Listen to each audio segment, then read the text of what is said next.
being here. Yeah, we will go off. I will. For those I haven't met, my name is Tyler Jennings. I started something a couple years ago 35 called minutes reference or 40, group. 7, And 50, who 7 knows what a Does reference that sound right? group is? And the people that filed in can sign after. What is a reference group? 7. As far as you and I are concerned, 7:10, we have like 40 reference minutes. Great. groups. Anybody know what a reference group is? Does anyone want to guess? Like a medical study thing? Medical study thing? I like it. It's Yeah. not a Control it was group, a study that's done it. by Harvard. It's a study done by Harvard. Anyone else? Mikey, do you remember any of this? You got one over here, Bo? What do you guess? People you compare yourself to. There you go. It's the people you compare yourself to. The people you surround yourself with is the #1 predictor of your success. There's a lot of things you're going to learn about, like how you can be awesome, but a reference group is the #1 predictor of outcomes in your life in terms of like so many things that you can be compared to. So who you surround yourself with, I tell my 15-year-old this all the time. Who you surround yourself with really matters because it's how you think about life. And I'm very grateful to say that I started this a few years ago with the premise of how can I help good people surround themselves with other good people. And so much now that I get to do this every so often to meet really cool people like Brad. I've interviewed Kate before, and I'm really excited to listen to their conversation here in a second. But what I want you to know, and I think as you think about tonight, if you'll send me a note at the end with what you learned or what you took away, I will play genie for you. I don't know everything, but I know a lot of people, and if I don't know the person you need to be connected to, my friends do. Like Kat and I were just talking about this. Kat's worked with Mark Cuban. I'm interviewing Mark Cuban next Friday, and I'm a little about to put my pants because I got to figure out what I'm going to talk to him about. But Kat just made me feel like, oh wait, maybe I can do this. He's a nice person. But I just want you to have that context for how you go into this. The other thing we do at Reference Group, which is unique, is we like to give shout outs, we like to say thank you. And I'm going to introduce Brad through Kat's terms, and I'm also going to shout out the people that Brad asked me to. First and foremost are his parents, Bob and Linda, who are here with us tonight. We welcome them.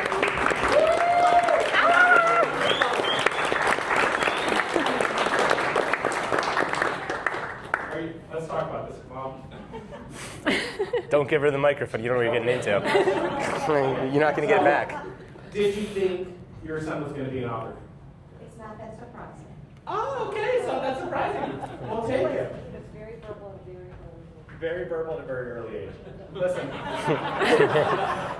think as a parent, what you hope for the most is to see your kids shine, to see their skills come out, to see what you hoped they could be an embryo turn into real adults. And I hope one day I get to live what you're living right now. So congratulations to both of you. Super happy for you. Okay, now with that being said, there's 3 other people that Brad wanted to shout out. I'm gonna make sure I hit that right now. Where's Chris, Nate, and Angie? Probably working. Probably out of the hall working. Oh, they're all working. Oh, there's Chris. There's one. Okay. Thank you for being part of the Brad journey. So give them a round of applause.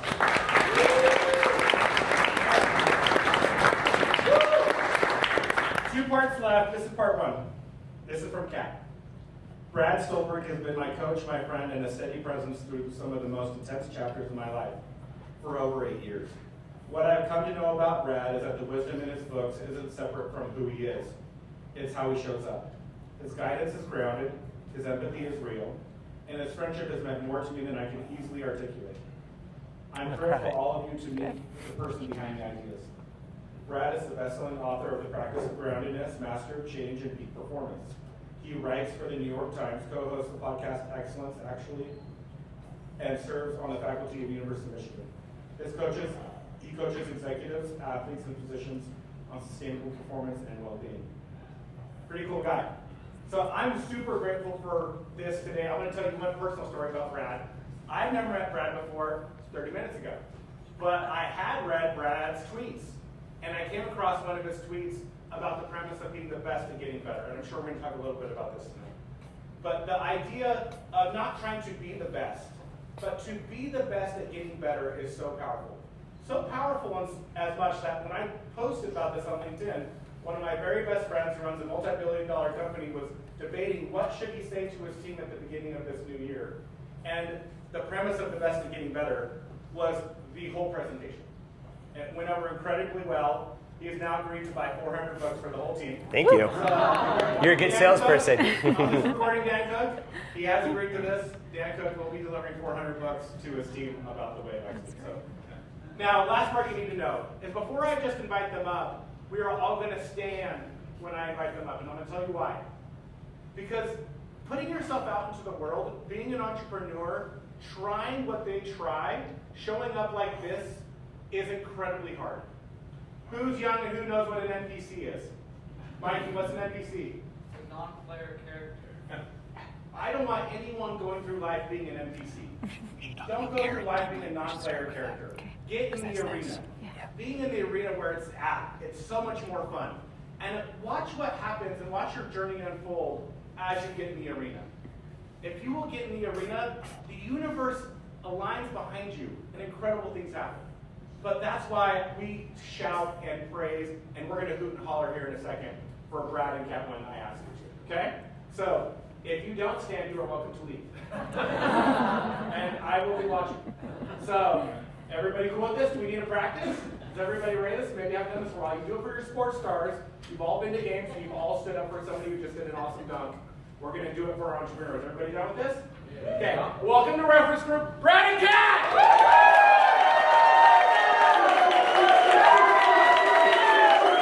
Thank you. Thanks so much. Thanks. Hello, darling.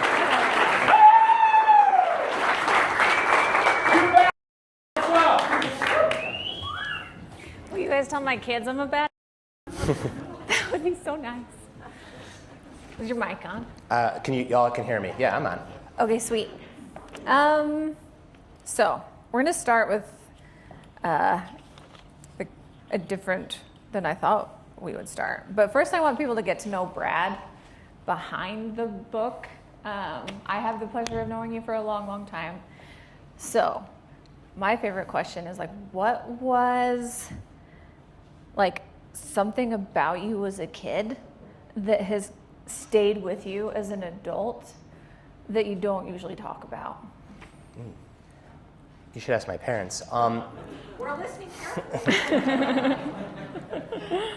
I think like a drive and a tenacity, and a not taking no as an answer that is a gift but can also be a curse. So it's a double-edged sword. Yeah.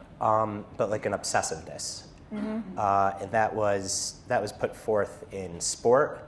That was put forth in school. I think many entrepreneurs have this, and it's like an itch that you have to scratch, but if you scratch it too much, it starts bleeding and it really becomes problematic.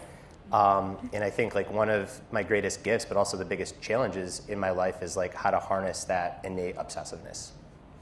Love it. So Tyler kind of teed us up beautifully with his intro. You talk in the book about caring and like having the courage to care. Caring is inherently vulnerable. So maybe share just what came to you as Tyler was doing his intro, because yeah, I know that immediately came to your mind as well. Yeah, so the way that I think about caring is everyone probably remembers in middle school or high school, there were kids that were too cool to care. They sat in the back of the class, they phoned it in during gym, and they always made fun of the kids that tried really hard, right? They called them a try-hard. Those kids, they weren't cool. What they were is they were scared and insecure. And they were scared of trying and failing. Because when you try hard, when you care deeply, when you put yourself into the arena, it's actually inevitable that at some point you're gonna fail. You're gonna fail. And when you don't give something your all, researchers call it self-handicapping. So you say, like I kind of went 80%. So then if things don't go your way, you have an out. Or you go through life at an arm's length, because the closer you get to something, the more it's going to break your heart when it doesn't go your way. But if you don't give things your all, if you don't care deeply, you miss out on so much of like the joy and fulfillment and satisfaction. There's this quote from a poet, David White, who I just adore his work, and he puts it so succinctly. I wish I would have written this sentence. He says that the things that you care about are the things that break your heart. You care deeply as a parent about your kids, and then your kids move out of the house. That breaks your heart. You care deeply about your company as an entrepreneur, and maybe you exit and it's no longer your company. Maybe the company fails. That breaks your heart. You're an athlete and you give your all to striving for the Olympics, And maybe you don't win the gold medal. That breaks your heart. Maybe you do win the gold medal, but then you have to retire. That breaks your heart. So it takes a lot of guts and courage to care. What I added on to David White's quote is the things that you care about break your heart, but they also fill your life with satisfaction, joy, and fulfillment. Yeah. Yeah. And you have to care to be excellent. I mean, I've done a decade of research reporting. I've spoken with world-class athletes, physicians, musicians, artists, entrepreneurs, executives, educators, coaches, on and on and on. And there are many themes and patterns. It's the second half of the book, are these common factors of excellence. But I think the two most important, I mean, I should have Tyler, where's Tyler? I'm up here. I should have you come up and give his talk. Truly, the two most important, not the two most important, but the two most common threads are caring deeply and being willing to step in the arena and making yourself vulnerable, and having community. And these two things go together, because when you get your heart broken, which again is inevitable, like nobody who cares deeply doesn't get their heart broken at some point. It's your community that holds you up and supports you while you mend the heartbreak. Yeah, so even as you answer, you all get to see what I love so much about working with you in the way that we do. And this book, I think, I'm going to swear. I swear a lot, so I swear say more than Kat. earmuffs. During our coaching sessions, we both sometimes work from home, and I have to tell my kids to go outside. Yeah, it's like Kat's going to scar some children. When you sent me an advance copy of this book, and after I read it, I binged it in a day. I think my text was like, holy Brad. This book is so beautiful. And what makes it so beautiful is what you all just heard from Brad, like the humanity, the research, the heart that is wrapped into it. And like, I know that this book has been maybe not explicitly on your mind for a long time, but it's been in your heart for a long time. So if you could share just why this book, why this moment for this book? This is a long answer. Somebody asked me this question out in the hall when I was signing books, so I'm going to repeat myself for that one individual. In undergraduate school, there's my man right there. What's your name again? Aaron? Aaron, sorry, I met like 100 people. Bear with me, Aaron. You heard most of this story. In undergraduate school, I read this book called Zen and the Art of Motorcycle Maintenance by someone named Robert Pirsig. Show of hands, anyone else read this book? A lot of hands. So at the center of this book is a term called quality. And I was always, like my mom said, a pretty verbal kid. I liked reading. I was on the school news. I was the only kid that was on the school newspaper and the captain of the football team. But this book that I read in undergrad, like it blew my mind. I'd say it was the first like real intellectual, quasi-spiritual experience I had with a book. And at the core of Pirsig's book is this term quality. And he defines quality as an event that happens between a subject and an object, or an actor and an act, when there is so much caring and so much intimacy that it's hard to separate. So it's no longer a violinist playing violin, just music is being made. It's no longer an athlete playing the game, just basketball is happening. And Pirsig said that quality is what drives the world forward. Like all of the greatest creations and contributions, they come out of these quality relationships when you get really close to what you're doing. And like I said, that book, it blew my mind. It was with me for a very long time. Fast forward 6 years later, I sold my first book. I co-authored it with my collaborative partner, Steve Magnus. It's called Peak Performance. And that book is very much about being proficient at something. It's a great book. I stand behind it. We wrote that when I was 26. By the time, it takes 3 years to write a book, so it came out when I was 29. But that book is about proficiency. Then I wrote a book called The Passion Paradox, which is about obsession. Then my own obsession reared its ugly head. I had stark onset OCD and really terrible secondary depression. So for a year of my life, this is right after I had a book called Peak Performance out, I was like scared to leave my house. I was really sick. At that point in my life, I wasn't focusing on writing books. I was just focusing on surviving.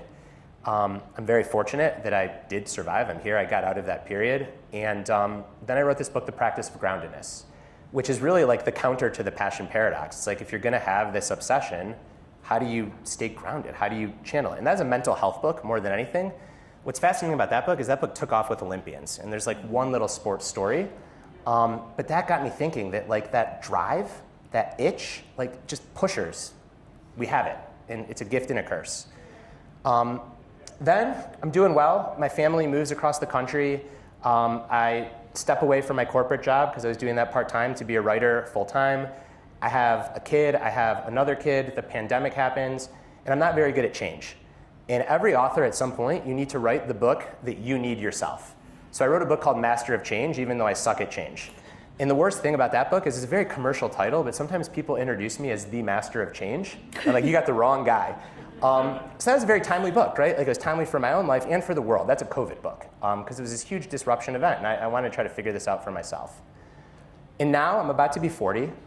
I could not have written a book that is about Persig's quality unless I lived the last 20 years and wrote those other books, but this feels very much like coming home to like my core philosophy of life. And what's crazy about this is I sold this book maybe 3 years ago as the title, The Way of Excellence. 2 years ago, Robert Pirsig died 7 years ago. A great honor was, because I've written about him a lot, I got to eulogize him for New York Magazine. 2 years ago, his wife published a book of his unreleased letters. And the title of the book was On Quality. And then the subtitle was Excellence. And like, I sold this book before I even knew that he was connecting quality with excellence. So this book is like my attempt to take his bright torch and just do everything I can to not have it extinguish and carry it forward. Yeah. What I appreciate so much from the onset of it is the humanity and the heart woven, and I think I already said this, but it bears repeating. The research plus the heart plus the human is what I think is the undercurrent of magic. And really, it's excellence personified, as you're speaking about thanks. Excellence. And I'm just so excited for all of you to read it. I've been bragging about it for a while. The other thing within it that really struck me, and this comes out a lot, I'm an engineer, so I love black and white. I like when things are so clear. Like my brain just works in ones and zeros. It wants to be on and off. And I think Brad would be like, yep, it's exhausting, because you're always working to get me to understand the nuance and the true duality of life. And in the book, you really push us to embrace the duality of so many things. So can you dig in on that a bit? Yeah, I think there's, the first thing that comes to my mind is in the chapter on joy. I think a lot of people believe that in order to pursue your own version of excellence or greatness, you have to be really intense. And there's some truth to that. We talked about caring deeply, giving something your all. Like there's an intensity underneath that.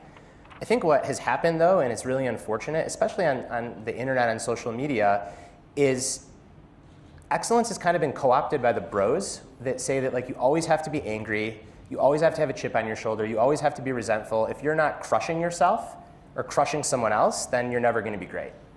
And that's like the greatest performers, they have so much joy in their craft and so much respect for the other people in the arena with them. And it's not that they don't have that switch of intensity that they can turn on. They do. You have to have that. But intensity and joy, they're not opposites. These two things can coexist. And I think having fun is one of the greatest competitive advantages there is, like full stop. It doesn't mean that you can't turn it on and want to crush your competition from time to time, but you better respect your competition, and the totality of the journey has to be fun. Another one of these dualities that comes to mind that I think is misunderstood often is fierce self-discipline and fierce self-kindness. So if you go to a bookshop, you tend to see these two stacks of books. And one stack I call the self-discipline books. And these books are written by Navy SEALs and football coaches.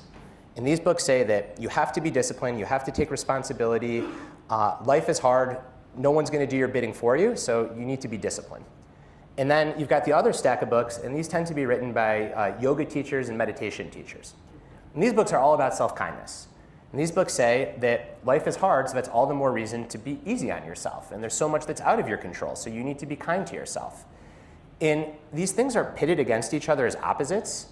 But the truth is, I think to live a really full life, to strive for excellence, you need both these qualities. You need fierce self-discipline and fierce self-compassion. Because it is true that you have to be able to do hard things. You have to be uncomfortable. You have to be vulnerable to step into the arena. You have to exert your agency. All those things are true. It's also true that the world is sometimes a very cruel place, and there is so much that's out of control. And if you can't be kind to yourself, if you can't learn to have your own back, then the discipline's never going to be sustainable. Because if every time you push yourself really hard and it doesn't go your way, you beat yourself up, then you're going to get exhausted. Like, you're not going to step back into the arena. So fierce self-discipline and fierce self-kindness. So many of the people that I interviewed for this book, they had this combination. So on the one hand, you use the term badass. I mean, just badass. Greatest ultramarathon runner ever, Courtney Dauwalter. Hilary Hahn, greatest violinist ever. Robert Boykin, phenomenal world-class surgeon, like willing to operate on anybody's bones in any condition and save them. These are badass. They are fierce and they're intense, and these people are also so soft and kind because going through that journey of intensity, like, it softens you. It has to. Mm-hmm. I think that comes back to the caring and the vulnerability within caring, and just, I have it written down, but you talk about failure, and just that blend of intensity and ease and courage and caring and failure and how they intermingle. Maybe dig into one of those stories and the loop that happens. And in my mind, there's this image of just refinement, but I'm sure that they weren't always that way. And as you talk to them, you know, any key moments that are worth sharing, and you can read the book and learn about these as well. But yeah, I think there's there's got to be like a lot of refinement and growth in self-awareness on the path. So first, let me set the table stakes. So I'm going to define excellence, and I'm going to start by saying what excellence is not. So excellence is not perfectionism. It's not trying to do everything great all the time and get all the gold stars. Excellence is not winning at all cost. Excellence is not a standard, right? It's not getting an A. It's not achieving some kind of standard. Excellence is not optimization. It's not trying to turn yourself and your life into like a robotic kind of rote program. Excellence is not hustle culture. It's not having a 47-step routine that you need to post about on social media every day. I call these things pseudo-excellence. Genuine, heartfelt excellence, it is caring deeply and involved engagement in something that aligns with your values. Like, full stop. Involved engagement, so focus, intention, deliberateness, caring deeply, stepping into the arena, and doing it in a way that aligns with your values. And what happens when you pursue excellence that way is you work toward a goal, and that goal can be finishing an Ironman triathlon, starting a company, publishing a book, getting a big promotion, right? That goal is going to be very personal. But that goal also works on you. So you think that you're training for the marathon, but the marathon is training you, right? It's teaching you about self-discipline, about self-compassion, about setbacks, about resilience, about being uncomfortable, about the power of community. That's the difference between proficiency, which is just being really good at something, and excellence. Because excellence is this bi-directional relationship. Reporting on the craftsperson Peter Korn, master furniture maker, one of the best. And he says that 17 years in his career, he realized that for the longest time, he thought that he was trying to make a table with certain qualities like integrity and durability. But what he's actually trying to do is shape himself to have integrity and durability. And he was doing that through his craft. So excellence, involved engagement, something worthwhile that aligns with your values. You shape the goal, but the goal also shapes you. Now that I've laid out those table stakes, coming back to your question about refinement, who's heard of the phrase, it's very popular in personal development books, get just 1% better every day? Okay, a lot of hands are going up. Brad loves it. So I actually do. I think, I'm not sure, it might have been popularized by James Clear, who wrote a book called Atomic Habits, which is a great book on habits. And is a mindset, and I know James pretty well, I completely agree with get 1% better every day. It essentially says that you don't need to hit home runs, you don't need to bury yourself, you just need to show up day in and day out and chip away and just get a little bit better every day, right? That is a great mindset. In the book, I talk about consistency over intensity, right? It's better to be consistent, to have a heroic decade, than to have a few heroic days and then burn yourself out. However, what can happen with this get 1% better every day is that if you take it too literally, it is the ultimate cause of quitting something. If I got 1% better every day at writing, I'd have 8 Pulitzer Prizes by now. If I got 1% better every day at deadlifting, I'd be deadlifting 1,000 pounds.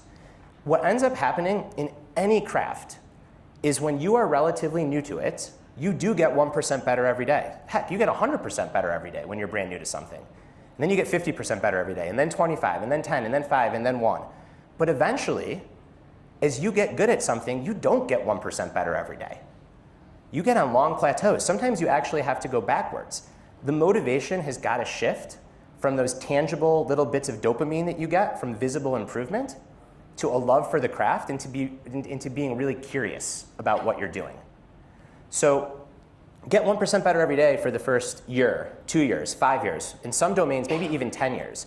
But at a certain point, it's got to switch away from like the tangible result to a genuine curiosity and self-discovery about the craft. The example that I use in the book to bring this to light is the world champion powerlifter, Layne Norton. Layne Norton, 10 years ago, pulled 715-pound deadlift.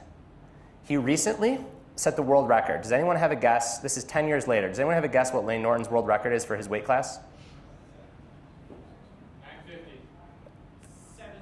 723 pounds. So over 10 years, he gained 8 pounds on his deadlift. So he was getting 0.5% better every year. I mean, a little bit more, 0.75% better every year. And I talked to Layne about this. And he's like, when I was new, like you get addicted to those visible gains. But at a certain point, it's just got to be curiosity. Like the motivation to do the thing isn't that I'm going to get better. The motivation to do the thing is just self-discovery. What's it like to be on a 2-year plateau? How can I stay patient? What's the feeling of the bar coming up off the ground? How can I make these little tweaks in how I do things? And what does that feel like in my body? And all the greats have this shift where they go from being addicted to that progress to curiosity. Mm-hmm. And you mentioned refinement because it's really, really hard to help someone understand that like the thing that motivated you for the first 5 years probably can't be the thing that motivates you for the next 5 years. Yep, and I'm smiling because Brad got to help me through many of those moments of the achiever in me being like, I'm just crushing it. And then like, oh, how am I crushing it? Am I crushing it? And so we've talked a lot about values, and I love this nice segue into values and how they work with goals and that process of, continual refinement. Just share how you think those two things interplay. Yeah. So let's use a metaphor of mountains. I love mountains. And to me, a goal is trying to get to a peak of a mountain, right? It's a nice target that you are striving towards. And there are so many different mountains that you could climb. But how long, are there any climbers in here? I know we're in Salt Lake. Yeah, so if you're like a real alpine climber, how long do you spend on the summit of a mountain? A minute, maybe, because the weather window is going to close. Like, you got to get down. How long do you spend on the side of the mountain? Months. So that's a goal. The achievement of a goal, it lasts minutes, days, if you're lucky, maybe a week. But the work to get to that goal, the sides of the mountain, months, years, in some cases, decades. So one of the biggest traps with goals is we climb a mountain without thinking about whether or not we actually want to spend our life on the side of the mountain. Or we climb a mountain because someone on Instagram says, ooh, look at that pretty peak, and we mimic them, but we don't consider what the actual climb is going to feel like. So the best goals to set are goals that align with your values. And that is because when you're climbing the mountain, you're getting to practice your values. So if you value craft, setting a goal like becoming a better woodworker or becoming a better writer, something where you can really focus on craft, that makes a ton of sense. If you are very extroverted, you might not want to be a writer. So it's so important when you set a goal to think about what's it going to be like on the side of the mountain, and is the process I need to achieve that goal, does that align with my values? Does that align with the person that I want to become? Another big thing about goals that is really important, I interviewed the bobsledder Kelly Humphreys. Kelly's won 3 gold medals, 5 world championships. She's about to compete in the Winter Games. It'll be her 5th games. So she has been amongst the best in the world for 20 years. Like, incredible sustainability. And I asked Kelly, I said, Kelly, I want to talk about goals. How do you think about goals? She's like, it's really simple. I said, what's that? She said, every 4 years, my goal is to win a gold medal. I'm like, wow, like, that simple doesn't mean easy. So then I said, well, talk to me a little bit more. She said, well, then we break every 4 years. She said, uses we, her, and her coach. We break every 4-year training block down into 2 by 2 years. And each of those 2 years has a focus. The first 2 years is building a big base, and then the second 2 years is kind of sharpening the knife. And then we break each of those 2 years down into 1-year training blocks. And then each year gets broken down into quarters, and each quarter has a specific objective. Each quarter gets broken down into months, each month to week, and each week's to days. And the way that I train to win a gold medal every 4 years is by focusing on the workout I have to do today. To me, that is the ultimate example of being on the side of the mountain. And she's been on the top. The national anthem, when they sing it at the Olympics, she told me it lasts about 75 seconds. So she's on the top of the mountain for 75 seconds for 4 years she's climbing. So that's how I think about goals, and that's how I think about the interplay of goals and values. Mm-hmm. Trying to think, which ones do I want to ask you next? What do you want to talk about? Which theme do you think this amazing crowd here wants to hear, needs to hear? I think patience is really important. There's a chapter on patience. There's no such thing as an overnight breakthrough. We often hear about or we see the result, but we don't see all the work that went into that result and how long all that work took. And patience can be really challenging. Again, type A pushers, we want to get 1% better every day. We want to see visible improvement. So the ability to show restraint and the ability to be patient is really important. It's something that I struggle with, I still have to work on. Another really tactical and applicable concept is this notion of raising the floor. So oftentimes when people think about performance, they think about raising the ceiling, right? How can I make my best days better? How can I be great? And I think that oftentimes our best days, they're just magical. Like oftentimes we don't contrive them. There's not much that we do to facilitate them. They just kind of happen. And when we're having a great day, there's not much more we can squeeze out of it, right? You ride the wave, you let the magic happen. But our bad days and our average days, that's where there's so much room for improvement. So a lot of people think about raising the ceiling. How can they make their great days better? In the book, I argue that what actually drives long-term sustainable excellence is raising the floor. So when you're having a bad day, how can you make your bad day a little bit better? So on a great day, when I'm totally in the zone, I can write 2,000, 3,000 really good words. And I'm just in a flow state, right? It's just happening. On a bad day, I used to struggle to write 3 sentences. Now on a bad day, I can maybe get 100 words out of myself. But over time, that compounds, right? Those little gains compound. And something that came up in the reporting over and over again is really good performers, they focus more on their bad days than their good days. And they try to make their bad days just a little bit better, and that's raising the floor. And then another really interesting topic, I'm kind of bouncing around giving you all a preview. Yeah, go ahead, interrupt me, and then wait, we're going to come back to flow versus flow. Flow versus because that's a really interesting topic. How do you know you're having a bad day? How do you know you're having a bad day? Yeah, like how do you have the self-awareness to be like, this is a bad day? Yeah, I mean, I think that it's often just a feeling tone, right? Like you just kind of, you know it's not there. Sometimes it's very objective. You know, in my case, if I'm a writer and like the word count is staying very low, I'm not producing a lot of words. If you're an athlete, your heart rate is very high, or your pace is much slower. If you're a leader, you're going through the motions, or maybe you're starting to feel resentful. Maybe you're starting to feel restless or impatient. And in those moments, I think it's so important to pause, to acknowledge that you're having a bad day, to be honest with yourself, to say like, it's just not there. And then ask yourself, what can I do to, one, not make this much worse, not make a big mistake? And then number 2, how can I take a deep breath and just try to get a little bit more out of myself, get just the littlest bit better and salvage the bad day? And another really important thing is how can you make sure that a bad day doesn't turn into a bad week and then a bad month? So this often happens with athletes. Some athletes, they have a bad workout, and then they go home and they catastrophize about it, and then it ruins their next day's workout, and now they've had 2 bad workouts, so now they have a bad week, and then their whole month's training cycle is blown up because they try to overcorrect for the bad workout, and they've dug themselves a hole.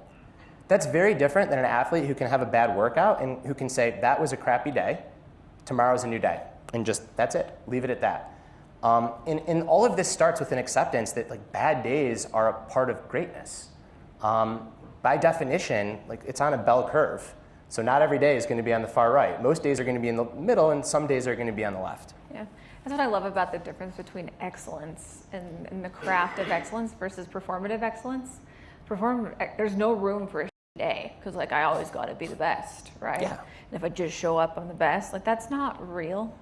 And again, in so much of the frameworks you provide, it's just so human because humans, we are on a curve, and some days we're great, and some days we're trying.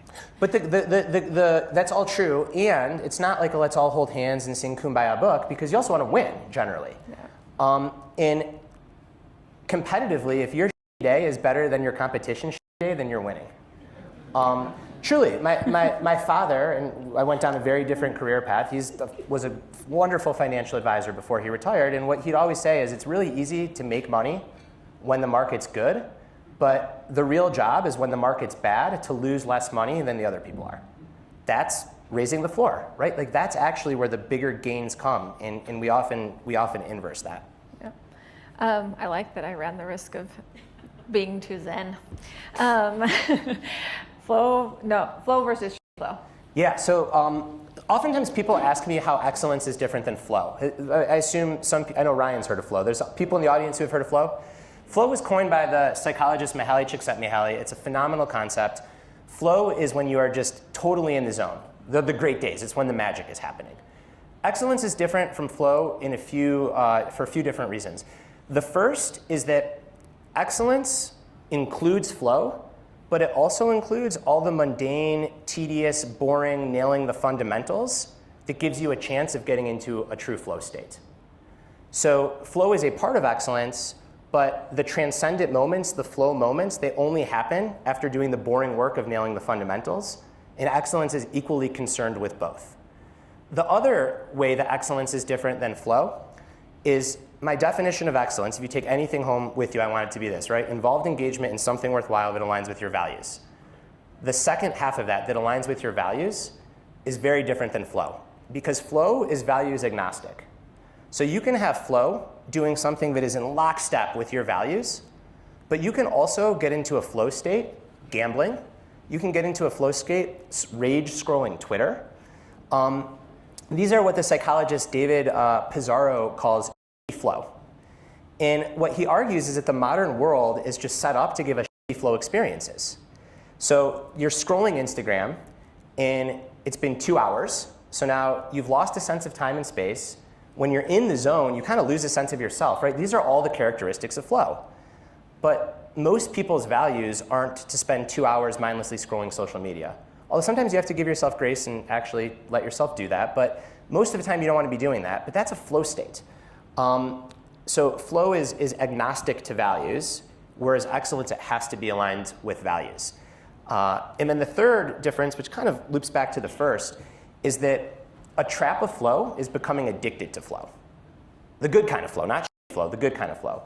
And to think that in order to perform well, in order to have a good life, you've always got to be in a flow state. You become a flow junkie. And what can end up happening is you really sabotage yourself, because most of the time you're not going to be in flow. And there's something called a clutch state, which is when you're actually not in the zone and you're really struggling and you're effortfully trying, but you still perform really well. So even though it doesn't feel great, you perform great. And excellent performers, they can be in flow and they ride those waves, but they can also perform really well when they're not in the zone. So I think it's important to tease out excellence from flow. Love it. We're going to talk about joy. Yep. And then marking endings.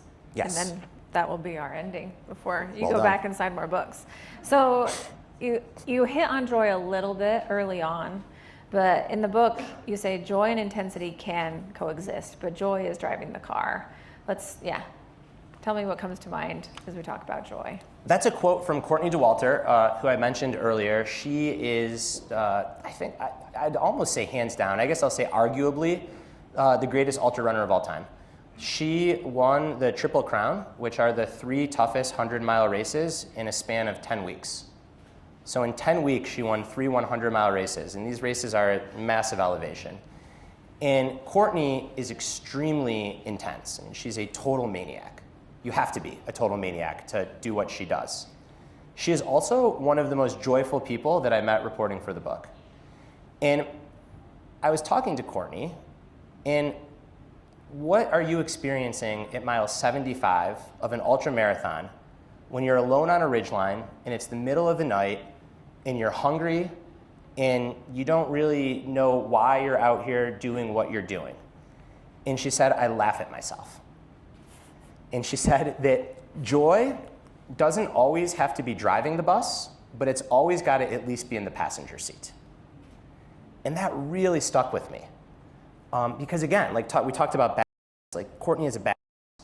And she has that switch that she can turn on. You have to be a once-in-a-generation athlete. And for her, doesn't always have to be in the front seat. Like sometimes it sucks, but it's always got to be in the passenger seat. And I think that's such an important message. One of my role models who I think embodies excellence is Steve Kerr. Probably the highlight of my professional career was having Steve Kerr read the book, love it, and blurb it. Joy in competition, those are the Warriors' 2 core values, the top of their hierarchy. Joy in competition, it's kind of like intensity and joy. And you see it in Coach Kerr, but you also see it in Steph Curry, who he's essentially coached Steph's whole career. Steph Curry slays the NBA, and he does it with a smile on his face.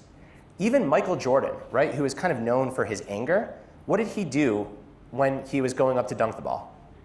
He stuck his tongue out, like this primal expression of joy. So I think that sometimes we get so locked in and so tunnel visioned on being great, and we think that we just have to crush ourselves and crush everyone else. And again, that's a switch that you need to be able to turn on sometimes. But man, you can't leave joy behind. Because if you leave joy behind, it's just not going to be sustainable. It's not going to be fun. And as we talked about, having fun is the best competitive advantage there is. Right now, I'm in a very intense stretch. Right? I'm launching a book. I'm dealing with all kinds of things that are outside of my control. I'm not always having fun, but a big part of the reason that Chris, Angie, and Nate are here is they're incredible and they do so much for me. But we also, we have a lot of fun goofing off. If I was doing this alone, it would suck, right? And I would kind of be like David Goggins. I'd be angry, I'd be miserable, I'd be resentful. But who wants to try to be great like that?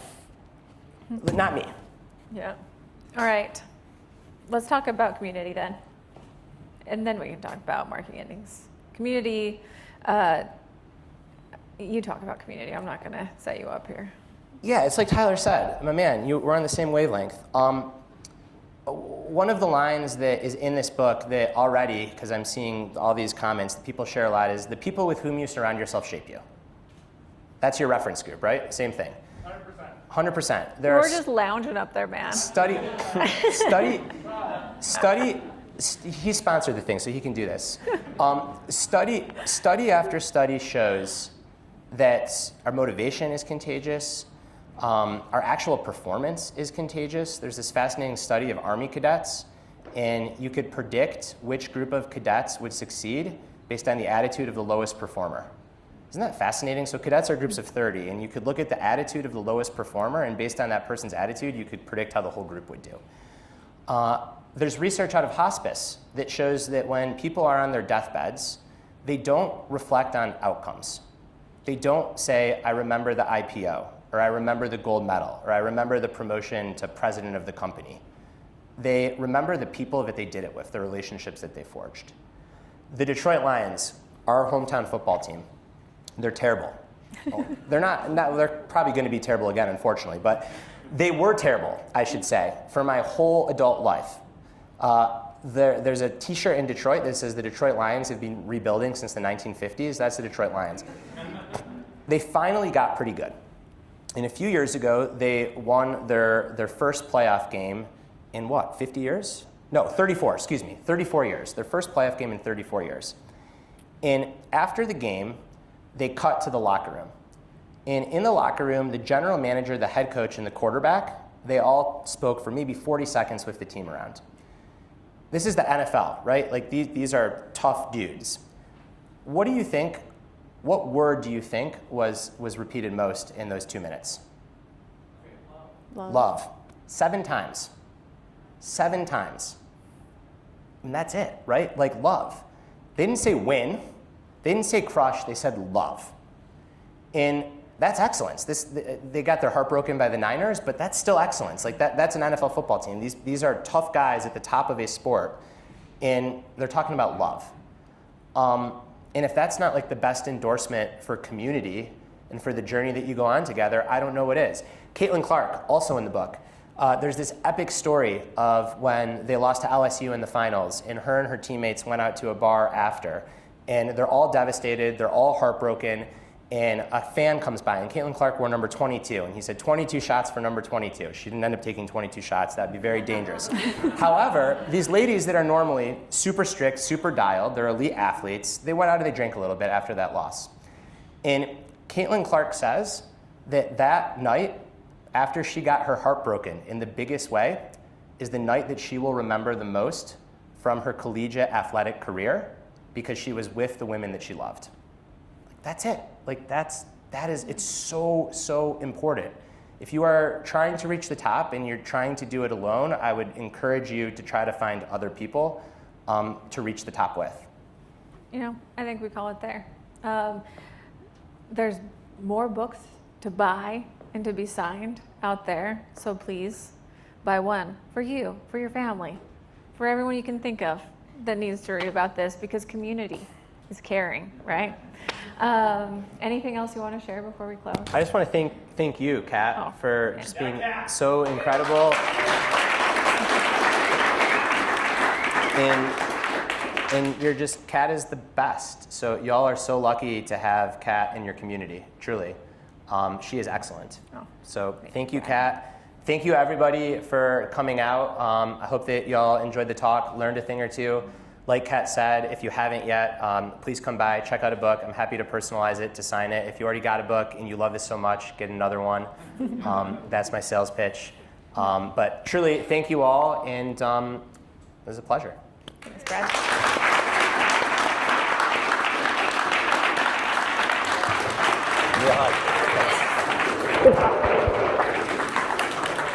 All right. Oh, and there's food outside, Yeah. right around the corner too. So eat. That was great. Thank you, Kat. Oh, yeah.